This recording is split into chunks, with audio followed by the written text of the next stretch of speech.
Hi, this is your host, Andrew Raffel, the founder and CEO of Baintree Wealth Advisors. And I want to welcome you to the Your Wealth and Beyond podcast, a show that was created to help you simplify the financial world and to ensure that you're living your best life now and in retirement. Each show, we're going to be bringing on experts that are going to help you build wealth and, most importantly, find purpose in what matters most. You know what people fear more than death? Public speaking. Whether you're an executive speaking in front of your colleagues, you're doing a sales presentation, or you just got to get up there in front of friends. It's one of our number one fears. So that's why today we have a great guest. I had the privilege to sit down with Terri Sjodin.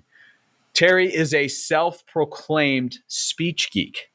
She loves the art form of the spoken word, and she spent the last 30 years working to help people and businesses build and deliver more polished and persuasive and effective presentations. So in our discussion, we go through how we can create connections in this COVID world by using stories to be more persuasive. How the technologies that have shifted and changed can allow you to still connect. So we're going to go over some of the hottest technologies that's out there, because Terri has spent every day since March trying to build out better processes that we can all learn from. We also go through some of the biggest mistakes that all of us as professionals make when we get out there and speak. And you're going to be, pretty shocked by some of them. Then we'll go through some techniques that you can take away that can help you become a better speaker, whether it's physically right in front of people or virtually. Lots of great stuff today. I really, really enjoyed this conversation. And as a side note, I've worked with Terri in the past and she's incredible. So without further ado, my episode with Terri Sjodin. Happy planning, everybody. Welcome back to another episode of Your Wealth and Beyond. Terri Sjodin, welcome to the podcast. How are you this morning? I am great. Thank you so much for having me. This is going to be fun. Such a privilege to have you on. And, a little backstory. I've got to know Terri, what was it, about 2.5, 3 months ago? Yes, for the second time, I guess. And that was a wonderful, wonderful experience in going through your 5 course process there of how we can become, better speakers in this new world that we're in. So when we think about your background, you've spent basically your entire career in helping individuals and business owners and corporations become better speakers and getting their message across in a better way. So how did you wind up in this position? Did you always know that this was kind of your career path and your passion?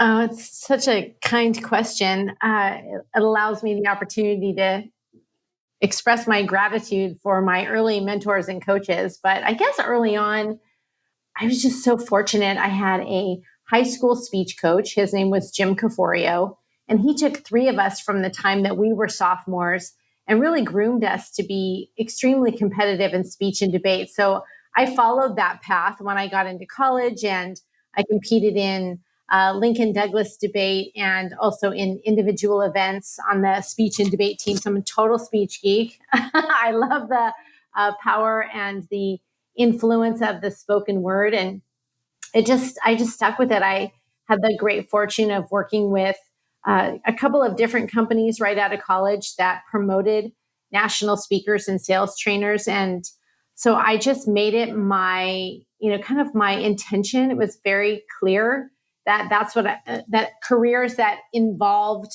helping people to build and deliver more polished and persuasive presentations was just a calling. So that's been, that's really been my life's work. I started Sjodin Communications in November of 1990. And so we just celebrated our 30-year anniversary in this space. And I'm still astonished when I look back at the early beginnings to where we are today and how things have shifted and morphed and changed. And look where we're going now, which I know we're going to talk about. But wow, what a difference 30 years makes.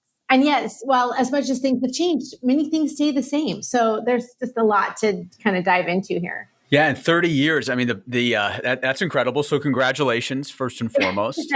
Thank you. And the passion that you have today it's, I mean, just from knowing you just a short time, but it hasn't waned, right? You've had this passion of what you do. And I think that's the biggest obstacle a lot of us face is, are we doing something day to day that we have a mission and a passion?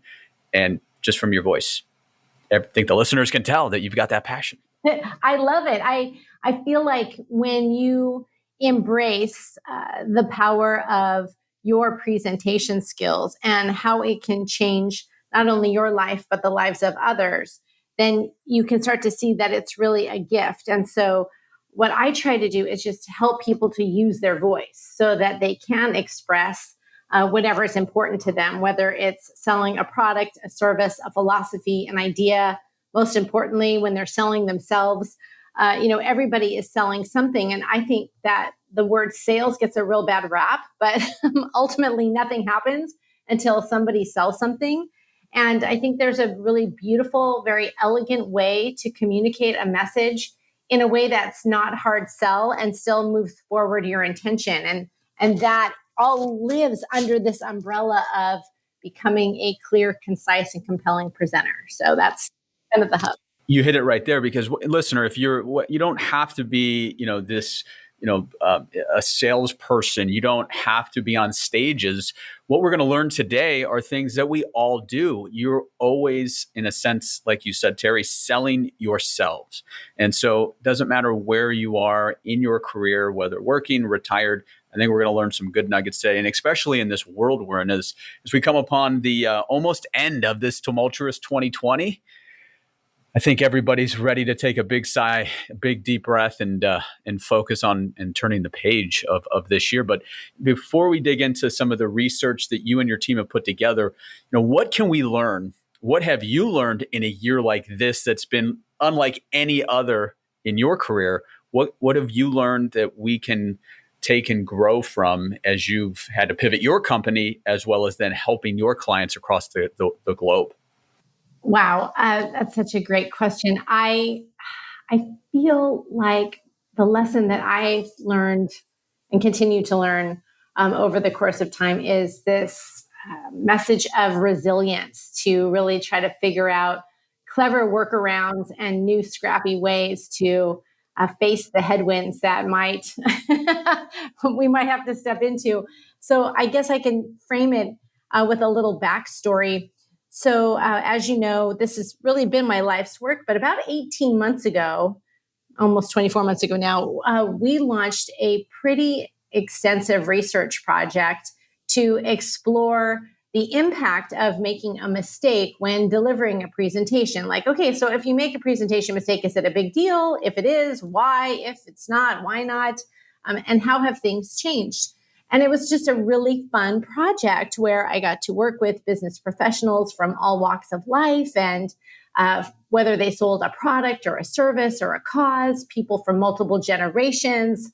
And ultimately, we surfaced all these incredible nuggets. And to fast forward, before we kind of get into that data, we launched this research study results in March of this year. So 2020, March of 2020, it was just like many of your listeners. I had a very different image of what 2020 was going to look like.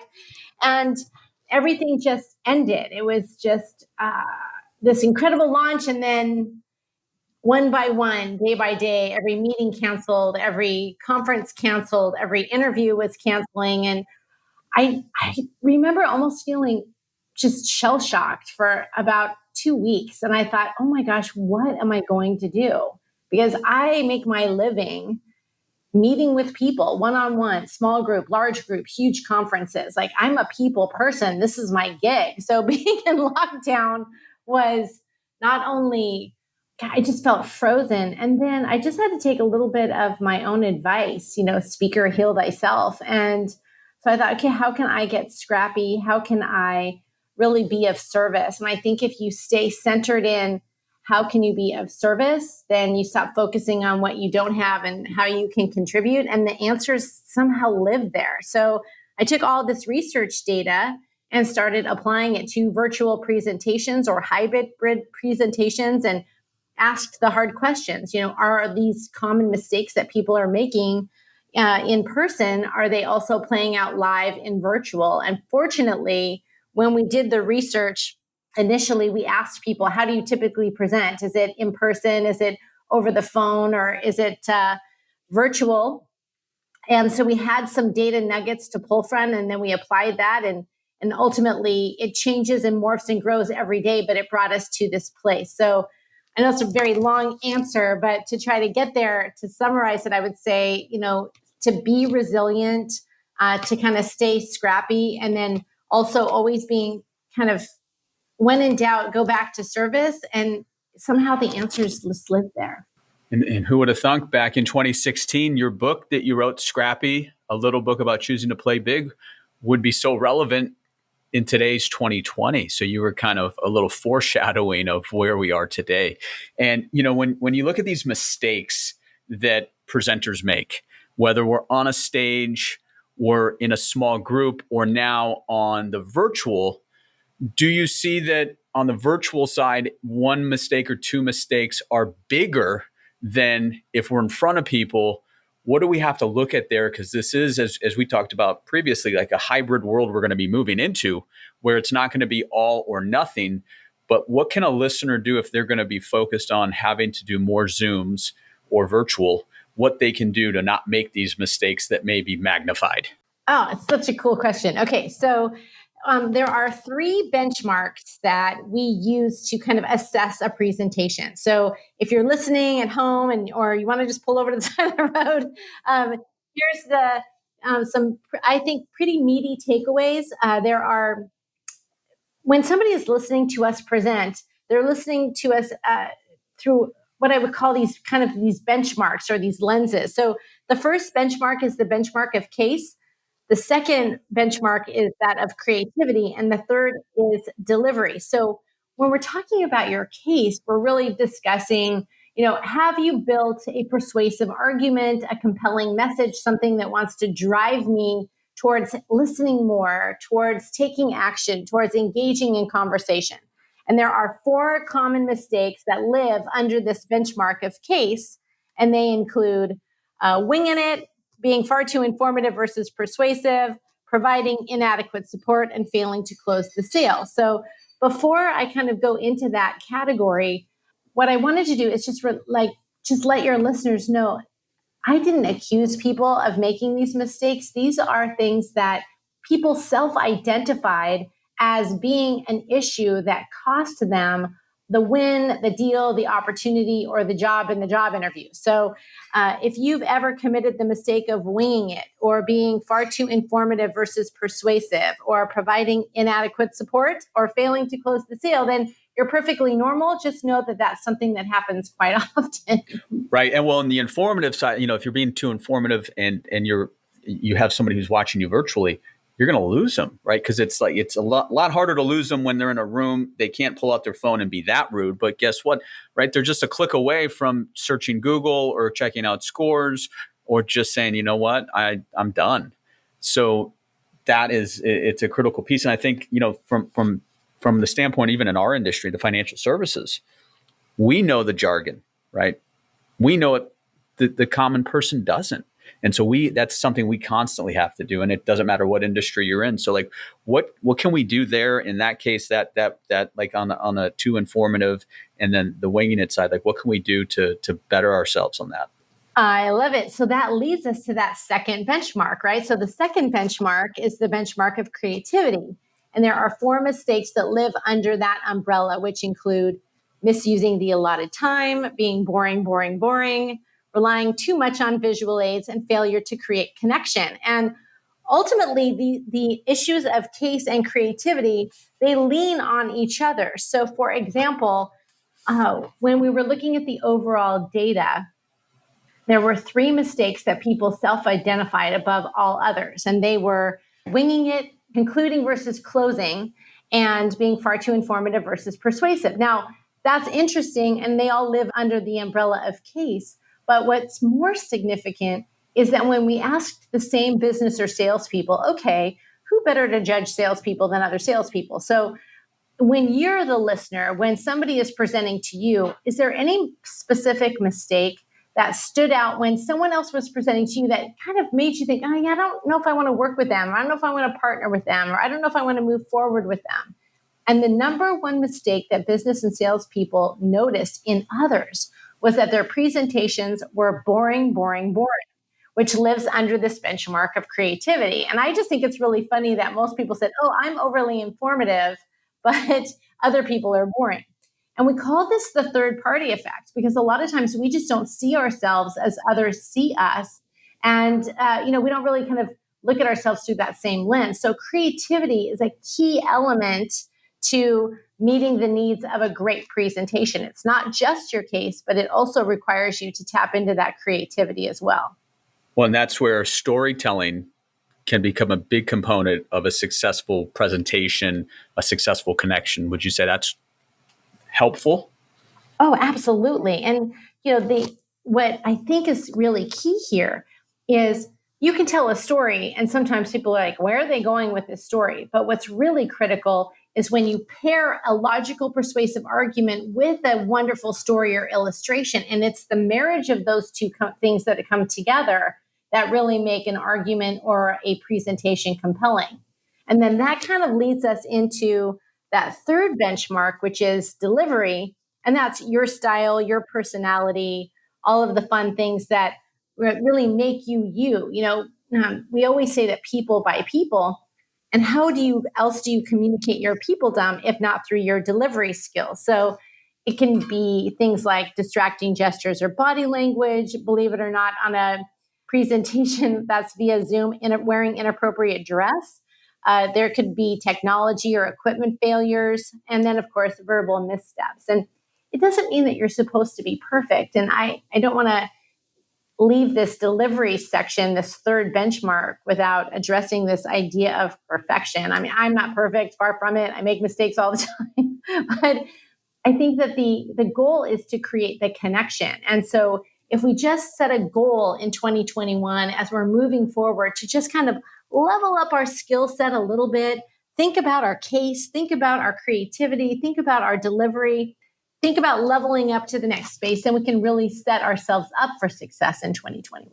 And one of the keys that you've shown us and your clients is having the right environment when you're doing a virtual meeting.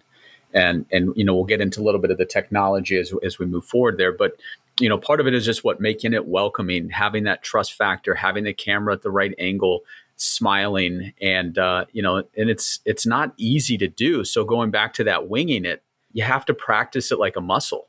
And almost like I look at it from my standpoint, a good presentation is one that you're almost feeling as watching it.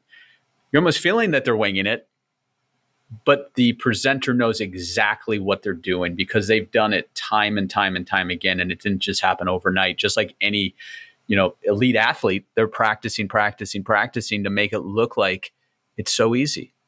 And that's where a lot of people make that mistake, and me included, is not practicing and having that comfort of exactly knowing where it's going to go. And so you're not even thinking, the mind already absorbs it, and then it can flow out of you. And you're right. And it is a challenge, even for those of us who have made a living at speaking. Making this pivot to a 100% virtual experience has been an interesting challenge. So there's a wonderful quote that kind of sticks in my mind. And as I was listening to what you're saying, it made me think about it. But, people think, oh, you've got to be really polished or it's got to be perfect. And there's this lovely saying that polish comes from practice, but charisma comes from certainty.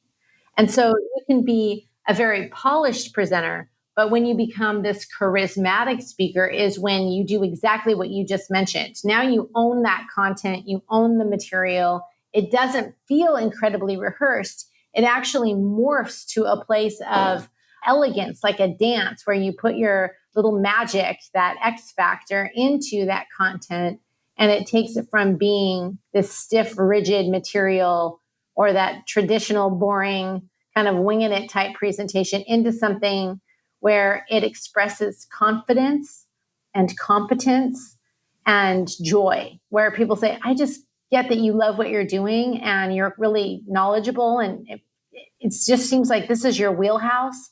And that expression of confidence is not about ego. It's about, it's almost like peace, if that makes sense. 100%. And you talk about this, as we go back to boring. I mean, is there nothing worse than somebody who's just reading the PowerPoint, like bullet by bullet by bullet? They're going to put their audiences in bed. They've lost it. They're thinking, whether you're sitting there watching them or you're sitting on a computer. So listeners, right? Even though it wasn't the top mistake, well, I guess it was, right? Boring. And guess what? Nothing more boring than reading. Yeah. So we say, try to remember that you are the star and the visual aids are the bit player. And if ever your visual aids start to upstage you, then that's how you can lose control of the presentation. So we're trying to create this experience where the visual aid says something that you can't express in the same way verbally. So to your point, it's not that you can't use slides in your deck. Sometimes they can be amazing to help illustrate the story.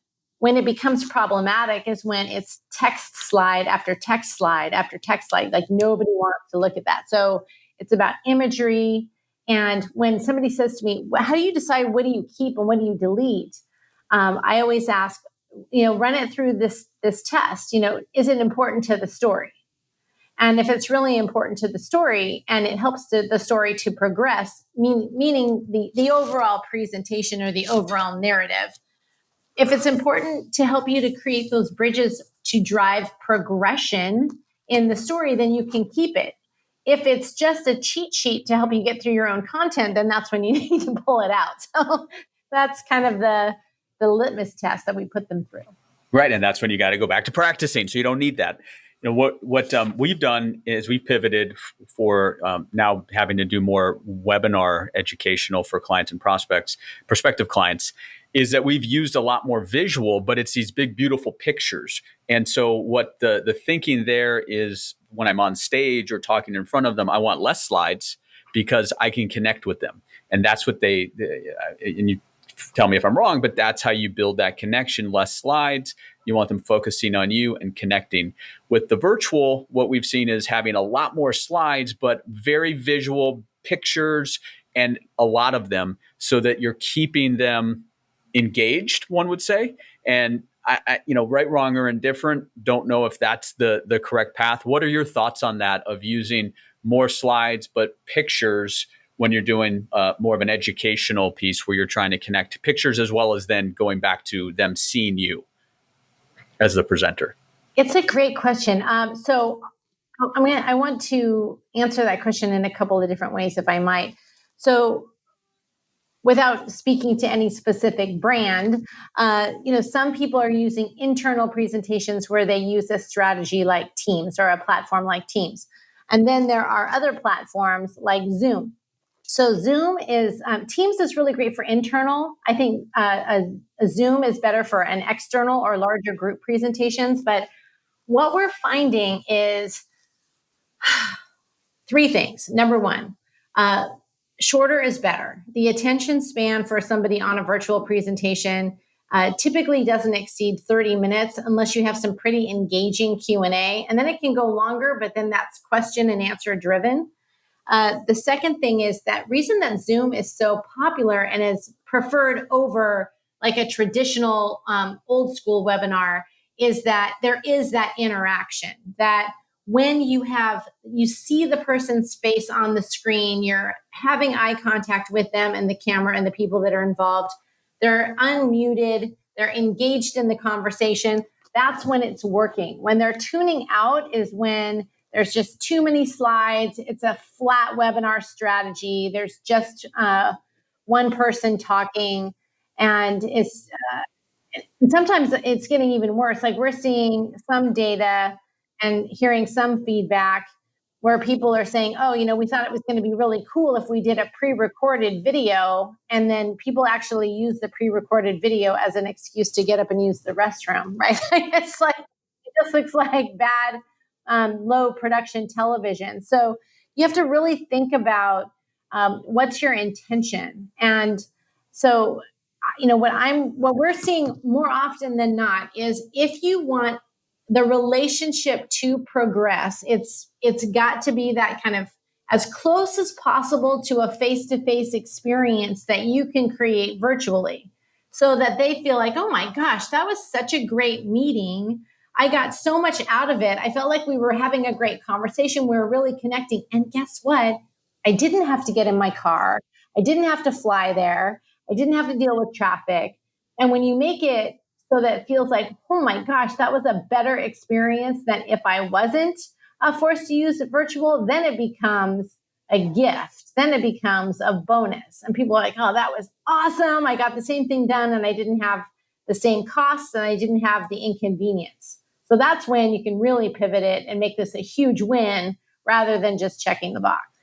Well, one thing that we're doing it actually next week, and we got this idea from another firm, but we're doing this wine event called Sip and Savor. It's a virtual wine event with the owner of a winery in Napa, and we're choosing a set amount of clients, and we're sending them 2 bottles of this Pinot and Cab, like a really nice wine, and we're going to have he's also a sommelier.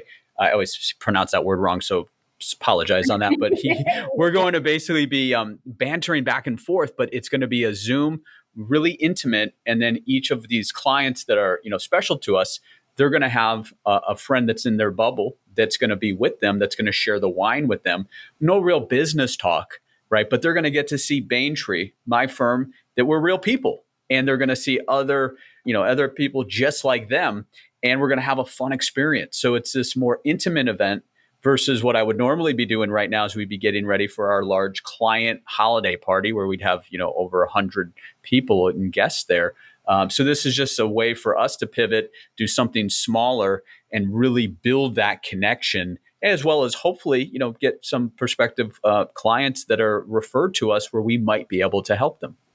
I love it. I think that is perfect. I was actually just working with some friends last night on kind of a list of scrappy creative things that people could do to create connection and find some way to make up for the fact that they're not going to have their holiday party. So we made this kind of list where the first one was replace, don't erase, right? So just because you can't host or be at an annual holiday event this year, send a note or do something festive in place of that virtually. And so what you're doing is exactly correct. And then maybe even follow up with a really fun save the date for next year. So it's gone but not forgotten, and we'll be back in 2021. And the next thing was these mystery boxes. People love mystery boxes, and they love what we're calling virtual event swag bags. And they can include everything from treats and gift cards to your point, wine tastings, bourbon tastings, champagne parties. These are all ways to reach out to people who are isolated right now. I mean, look at us in California. Unfortunately, we're back on stay-at-home orders as of Friday. And so when people reach out, make that extra effort, try to provide some kind of fun, something joyful, and then they segue into how that business relationship can be of service and how they can be of help. It certainly puts you in a better position to drive that business moving forward in the future than if you just did nothing or send a generic card or just pretended that 2020 just went away and you just ignored forgot everything. Right. This is the time we can build those deeper relationships, further connect. The other thing we're putting together for January is I have a friend out here who's a well-known chef, and we're going to do a virtual cooking class and have it where this one's probably going to be where it's on site somewhere and have more people than just 8, so anybody can jump on. So it won't be as interactive, but another way for us to connect. And he's really good at presenting. Normally he's doing it, face to face, but little things like this can just help us continue to keep our tribe together, right? Because we're losing that. We used to get together, monthly lunch and learns and things like that. So it's continually trying to think outside the box and keep our Baintree tribe together so that they feel they're part of something, as well as then knowing that we're here every step of the way. And it's not just about the money. It's not just about the income. It's not just about their financial plan. It's like, okay, these guys are bringing other things to us. And that goes a long way to continue to make sure that client stays with us for, 20 plus years. Couldn't agree more. I love that you're doing that. And sometimes people say, well, what does, executing some sort of scrappy effort like that have to do with delivering a rock solid presentation? And I share all the time. I'm like, I believe that they really walk hand in hand. You could have the greatest presentation in the world, but if you don't have access to the most desirable listeners, what good does it do? And then on the flip side, if you could have access to the greatest, most desirable prospects and listeners, but if you don't have a rock solid presentation when you get that opportunity, you could blow it. So they really serve each other. There's an integration that makes the magic happen. And that's how we build long-term strategies where we build trust and close relationships that also become, long-term business partnerships. Now, on that note, building trust, and it was back in 2012 that you were inducted into the Speaker Hall of Fame. So first and foremost, awesome. That's there's less than like 300 people in that or something of that nature. So that's just showing your lifetime pursuit of excellence in the field. But one question I had is like what makes a good speaker? Like I think of let's think of somebody political like Ronald Reagan, Obama. Like, is this something that is innate in them, innate in you, or can we learn it and become a really good speaker? I think the answer is a little bit of both. There are some people that have this kind of magic eloquence that when they speak, we are compelled to listen to what they have to say. And then others pick it up over time. It's a practiced and learned skill. I was always, taught through my mentors and my coaches, specifically in the speaking world, that it's just like anything. The more you practice, the more you execute, the better you will become, because what you're trying to get to is this place where you have this free flowing thought. It doesn't always feel like it's rehearsed. It just has this grace and flow. I mean, when you think of a great athlete, when you think of a beautiful dancer, it's when all of that practice gets paired with your intuition. And that's when you become a savvy presenter. That's when you become a savvy business person. So it's not just those speaking skills, it's being able to adapt and drive forward a mission or a goal using your intuition, using your experience. One of the best stories I've ever heard, and I'll kind of segue, but it all ties together. I got to see Quincy Jones speak. So Quincy Jones was born in 1933. He's of the silent generation, and he was doing a guest lecture or speech for a bunch of us Gen Xers. And was at that time, he was like 86 years old, and he starts telling us about his 20-year goals. And we were like, oh my gosh, that's amazing, right? 20-year goals. And one kid in particular started kind of giggling, and Quincy called him out. He's like, why are you laughing? And he said, oh, well, no disrespect, Mr. Jones, but like you're 86 years old, like, and you're telling us about your 20-year goals. Don't you want to chill out? Don't you want to relax? And he was like, no. He's like, this is when it gets fun. He said, look, he said something to the effect of, look, I may not move as quickly as you do anymore, but I look at the world and my work like it's this beautiful chessboard, and I can move the players around with a different strategy, with a different set of wisdom, with different experience. And then he pairs that with working with younger generations. And he says that when he works with younger generations and he takes what he knows with what they know, then they co-create something that they couldn't have done independently. And it keeps him young, and it keeps him just fired up and excited. And he fully anticipates that he's going to live to be 120 plus. So I thought it was really inspiring. And it just stuck with me. How can we continue to build on what we know and stay authentic and stay humble and contribute what we can, but still learn from all the new generations and the new tools and the new technology and all of it, and try to figure out how this next chapter in the great adventure of our lives is going to play out. I like to think that the future is still ahead of me. I don't know if that helps, but And that's a great segue into kind of where we are in this particular time frame, and with the chaos and the uncertainty is like leading with positivity and leading with being grateful.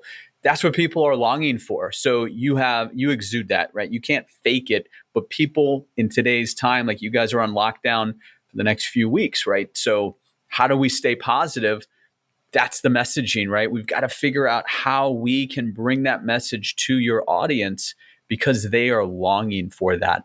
And talk to us on what that looks like, in that, being grateful, positive, and embrace all that's out there as we move forward to hopefully what's a better 2021 than this year. I'm not always, Miss Positive Pants. Trust me. I have my moments of frustration. I liken it to a little piece of sand in the bed of an oyster. Without that irritation, you don't get the pearl. So think back to April, May, June, just really trying to figure out how to create this new program, trying to embrace technology. And, Andrew, you and I talked about this a little bit before this event. I kind of went into it kicking and screaming. And so for those people who've been a little resistant and thinking like this isn't me, I'm not doing virtual. I get it. Trust me, I was not high on my priority list, but when you get to a point where there's no alternative, necessity becomes the mother of invention. So I thought, okay, well, I'm just going to try it and stick my toe in the water and figure out how to make it work. So I made the effort to just watch what people were doing, not only on the interweb, but on television and live events and remote conferences. And I just started thinking, what's working? What's not working? How can I help people? And how can I help myself? And as I was practicing, it was awkward and it was funky. And I just felt like, gosh, this just isn't me. But then this moment comes. I guess it's much like riding a bike. At first you're wobbly and you're out of balance and you're crashing into the curb. And it's just ugly. And then you kind of go, all right, I think I got it. Create some balance. Then you pick up some speed. Then you get some confidence. Then you can ride with no hands. And then you're jumping off curbs, right? So it's the same thing with picking up this new virtual space. And I think the gift of the lockdown is that it forced us to embrace this new tool. And as a result, there's been this quantum leap in adoption that probably wouldn't have happened any other way. And, if you would have said to me a year ago, hey, Terri, 90% of your gigs are going to be virtual and you're going to be speaking to people all over the world from your living room via a platform called Zoom, I would have thought you were a crazy person. But the whole world has made this shift. We all are using these tools, and there is this really weird gift of this universal adoption that has made it a really cool tool. And I'll just summarize it by saying, look, now I've done several events where I've been in my living room speaking to people in 14 time zones on 4 different continents, having an interactive conversation in a 30-minute live masterclass webinar series. And I hang up the phone or I hang up the call and I think to myself, this is crazy. So now it's getting fun. And when I had to go back out into the field and I did my first live events in October and November for a short time before we went into lockdown again, I was like, oh my gosh, I've got to pack the bag. I've got to travel. I'm dealing with the airports and the N95 masks and all of the safety precautions. And it was daunting. I'm like, oh, maybe it is a little easier to do virtual. It's like you kind of change your mind when you learn to embrace it. So, and then we'll move into these new hybrid events. And that's really where we are now. Like the big summary, there were 30 humans in person, and all of the rest of the participants were joined in live via Zoom remotely. So I think there's this virtual, then there's going to be the hybrids, and then of course when we have the gift of this new vaccine, we'll also have those in-person events as well. But I don't think this is ever going to go away because of cost and convenience. And I don't think we need to make it go away. I think if you can embrace it, it can be really fun. Was that like getting back to in November when you got back out in the field? I mean, did it feel different when you presented to, even though it was just 30 people? Like, did it feel like you had more of that endorphins and energy just because there was actually people there versus when you're doing it in your home setup? I did, but I didn't. So the cool part, of course, was just being out there and being with humans again. The weird part is that everyone was wearing a face mask. And so I couldn't see their facial expressions in the same way. I couldn't. So the gift of Zoom or doing a live event virtually is you can still see their facial expressions. When you're doing a live event and everybody's wearing a face mask and they're sitting so far away. So it's, everyone's spaced 6 feet apart, wearing their face masks. You can feel the distance. So yes, you're there, but you can feel the distance of that. And then you're having to simultaneously pivot to look at the screen that has the Zoom participants, right? And you've got to keep them engaged and keep them involved and make them feel like they're having a fully engaged experience, even though they're remotely, while you're simultaneously with the live humans. And that's a whole new ballgame altogether, I can tell you. Yeah, I mean that you're trying to you're pulling on both sides there. So it's I assume it's easier for you to be able to truly connect to those that aren't there when you're just focusing on them. So you've got to balance that. And that's going to take you time because you've never really, even you who spent 30 years doing this, you've never really on a continued basis had to do that. So these hybrid things, that's going to probably be for you as your virtual programs of teaching individuals and business owners. That's probably going to be a big piece of this is, okay, we're in a hybrid world. You got 100 people that are watching you. You've got 50 people in the audience. How do you connect with both of them? Yeah, it's a little distracting in a weird way because you feel pulled in a million directions. So I'm just being fully transparent here. You know what stories you want to tell. You know what pieces of the puzzle you're trying to communicate. Meanwhile, you've got these questions that are coming in virtually, and you're trying to answer and keep your eye on what might be happening in the chat. Then somebody live is raising their hand, and you're trying to stay on focus and still bring in your A game. There's just a lot more to manage while you're in that space. It's certainly fun. I'm not going to say it wasn't fun. It was a kick, but it was definitely different, and it's going to take another level of rehearsal and practice and time, I think. So I know we could probably spend a whole show talking about some new technologies on, the home virtual set that you've built. But if we could talk to the listeners as they're looking at whether it's in their home, it's in their office, they're going to build a whole new room, like 3 of the technologies that they have to have in their arsenal moving forward to 2021. Obviously, if they have more questions on that, we'll have a way for them to reach out to you. But let's talk through on some of these technologies, what you've tried, what you've tested, what's working, and go through some of those things.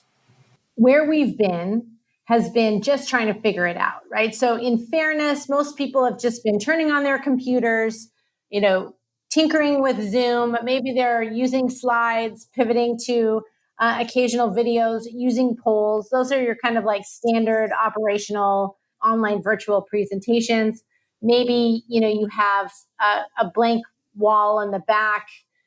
You're just trying to get through all of this. But the next level up is going to require us to look at our space through a very different lens. So the first thing we want people to do is get this experience where they feel like it's as close as possible to a real live interaction with you. And that includes 5 different key areas. That would be your kind of setting the stage in your home.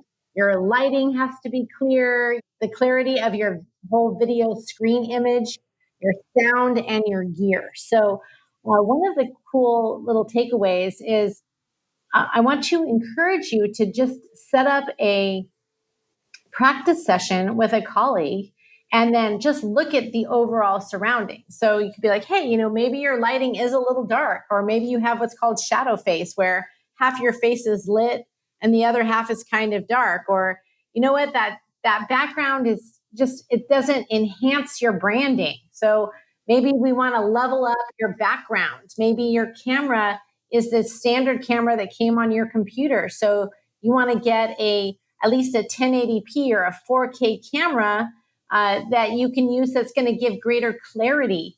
Maybe you want to use an external mic versus just the microphone that comes on your laptop or comes with your computer. So all the little things that you can do to level up the overall experience for you as a presenter, but also gives a better experience for the receiver, makes all the difference in the world. And what we're hearing is when people say, wow, wow, great, that background looks great. Or, oh, I love that you did a holiday theme. And, or, you know what, thank you for example, one individual just set up his office so it looked like they were sitting at a proper conference table. We've had other people who set up their trade show booth in a spare room in their home, and they use their trade show booth as the backdrop while they stood in front of it. So there's a lot of different choices, a lot of different things that you can do, but kind of want to think of this as being a little mini conference room where you're going to bring your best and brightest clients as if they were coming to your space.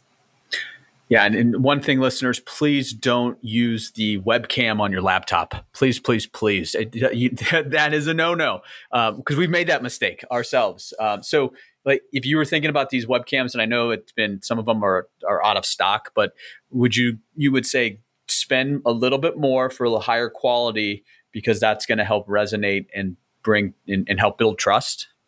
Oh yeah, it's just a better image, right? So the Logitech Brio is super popular right now. So I would definitely put a request in, whether you're using Best Buy or B&H or whatever vendor you prefer. But the Logitech Brio camera, it's a tiny little camera. It can just sit anywhere. You can put it on a stand.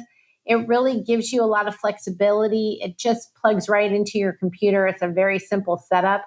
I have 3 different microphones. It just depends on what I'm doing and what we're executing. So this is just a podcast. So I'm using a Rode stationary mic, but I have a wireless lavalier Rode microphone that I use if I'm actually physically standing up, which you might want to use if you're doing a lunch and learn or a more formal presentation. There's lots of different choices on mics and cameras. What I can do is why don't we give that? I have a little PDF form called the Simple Video Tech Ready Checklist. And if you'd like, you can just post it on your site, and they can go to Baintree and download that free little form if they'd like. Perfect. Yeah, in the show notes, listeners, there'll be a link to that. So thank you on that. And then also we'll have the research guide that we spent the beginning part of the podcast, where you guys spent a great deal of time and interviewing and just doing the focus groups on the state of the sales presentation. So that will be in there as a download as well. Oh, perfect. Yeah, that's fun. So, as we move forward and, close out today, when you go back to even the book you wrote, the scrappy book, the last thing I wanted to chat with you on as we end is like this elevator speech, right? So it's always like that condense, here's who I am, here's what we do. Do you have any tips as we move into this new hybrid world of like how we should practice and evolve our own elevator speech to do it in a concise manner to get our message across while still trying to build the trust? Right. So brevity is your friend. Whether you're in person or presenting virtually, we know that less is more. So what I encourage people to do is to constantly ask yourself, before you walk into a meeting, before you jump onto that Zoom call, before you roll into that interview, just ask yourself this question: what is my intention? What do I want to have happen as a result of this visit? And when I walk out the door, what am I going to think? Did I feel like I covered the content that I needed to cover in order to make that person feel good about moving forward? Did I create the most compelling overall arguments? Did I ask them to make a decision? all of the little things to kind of think through your messaging before, during, and after. And the reason that I want you to do that is because it's doing what we call a pre-mortem. So a pre-mortem gets you to really think about all the things that could happen before you roll into that scenario. Sometimes people say, well, we always do a post-event or a post-mortem. And I laugh and I just say lovingly, look, a post-mortem doesn't help the dead guy. It doesn't help you. So you want to really think it through before you roll into it and imagine, all right, if I used a scrappy strategy to get in the door, how am I going to segue from that clever, scrappy idea into my presentation content? And then what's my goal? What's their goal? How do I create a win-win? And then how do I ask them to do something at the end? And if you leave that meeting knowing that you did a great job, that they had fun, that you're going to be of service, and that it's a win-win for all parties, now you have this consistent track that you can start to count on and go, all right, that worked. All right, I feel like that was helpful. Okay, now I know what I want to tweak or morph or make better for next time. So those are like kind of like the little things that I want you to think about as you're assessing your presentation, assessing your strategies, and really gearing up for 2021. And I'll just kind of leave you with this quote. I believe it's Charles Kingsley who said, "We often think that it's comfort and luxury that are the chief requirements for happiness in life, when all we truly need to be happy is something to be enthusiastic about." So I hope I've helped you all to get a little bit more enthusiastic about your next presentation, about your scrappy strategies. And I wish you great happiness and continued success in 2021 and always. That's the way to conclude a podcast, ladies and gentlemen. I'm done. That's it. No, this was awesome. Thank you so much for spending some time with us, listeners. I hope you were able to learn a few nuggets that you can take from today and put into your process, into your sales presentation. And also in the show notes, as you can see that Terri knows what she's doing, there's going to be a way for you if you want to work with her, many different ways, whether it's virtually, as a group, as an individual. But we're going to have all that in the show notes, and going through her program, beyond the fact that she's just fun and great to work with. She knows exactly how to get you to build the trust and to better yourself. So Terri, thank you so much. Stay safe out there. I love the Baintree family. You've all been such a joy to work with. Really, it's just been so much fun to partner with you all this year. I love your team. Your hearts are in your work ethic. Your hearts are in all the right places. Just pure joy. So thank you so much. Let's do it. So 2021, guys, it's going to be a better year. And Terri, thanks again. Stay tuned for another episode of Your Wealth and Beyond later this month. Happy planning, everybody. Thank you for joining me for today's episode of Your Wealth and Beyond. To get access to all the resources mentioned during today's podcast, please visit Baintree.com/podcast. And be sure to tune in later this month for another episode of Your Wealth and Beyond.